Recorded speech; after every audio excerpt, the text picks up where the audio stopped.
Ambedkar statue గురించి ఒక content చెప్తాను. సో చెత్త లాజిక్‌లన్నీ వెతికి దానిలో నుంచి చెత్త కామెంట్స్ పెట్టకుండా చెప్పిన కంటెంట్ మీద కాన్సంట్రేట్ చేయండి. మ్యాటర్ ఏంటంటే ఇప్పుడు మనకు ఆల్రెడీ హైదరాబాద్‌లో ఒక అంబేద్కర్ స్టాచ్యూ ఉంది కదా! 125 ఫీట్‌ది. విజయవాడలో కూడా ఇప్పుడు ఓపెన్ చేస్తున్నారు కదా ఈరోజు. సో నేనేమంటున్నా అంటే టూరిస్ట్ అనేవాళ్ళు భారతదేశ వ్యాప్తంగా హైదరాబాద్‌కి ఎక్కువస్తారా? విజయవాడకి ఎక్కువస్తారా? హైదరాబాద్‌కే కదా! సో ఆల్రెడీ ఇక్కడ ఒక అంబేద్కర్ స్టాచ్యూ 125 ఫీట్ అది ఆల్రెడీ ఉన్నప్పుడు విజయవాడలో సేమ్ అదే ఓపెన్ చేస్తే ఇక్కడ వచ్చిన వాళ్ళు ఎవరు మళ్ళీ అక్కడికి వచ్చి చూడరు కదా!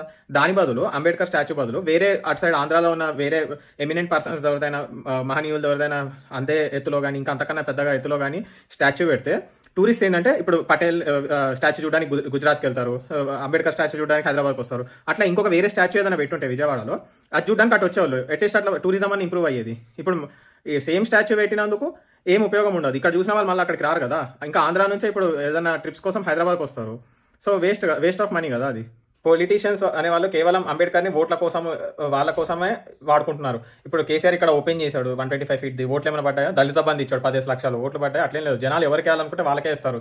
మామూలుగా ఇంకొకటి నాకు అర్థం కాదు ఏంటంటే ఒక బ్యాచ్ ఉంటుంది. ఇట్లా ఎవరైనా ఏదైనా విగ్రహాలు దేవుడి విగ్రహాలు ఆవిష్కరించినా లేకపోతే గుళ్ళు కట్టినా వాటికి ఎందుకు డబ్బులు వేస్ట్, హాస్పిటల్స్ కట్టొచ్చు కదా, కాలేజీలు పెట్టొచ్చు కదా అంటారు. మరి అదేంటో మరి ఇట్లా సేమ్ పర్సన్ రెండు విగ్రహాలు పెడితే వీళ్ళందరూ ఎక్కడికి వెళ్ళారో నాకు అర్థం కావట్లేదు. మళ్ళీ చెప్తున్నా, నేను ఇక్కడ అంబేద్కర్ని కాదు అన్నది, ఆయన పేరుని వాడుకునే పొలిటీషియన్స్ ని అండ్ లాజిక్ లేకుండా కొంతమంది కామెంట్స్ పెడుతుంటారు కదా, ఆ బ్యాచ్ వాళ్ళని అంటున్నా.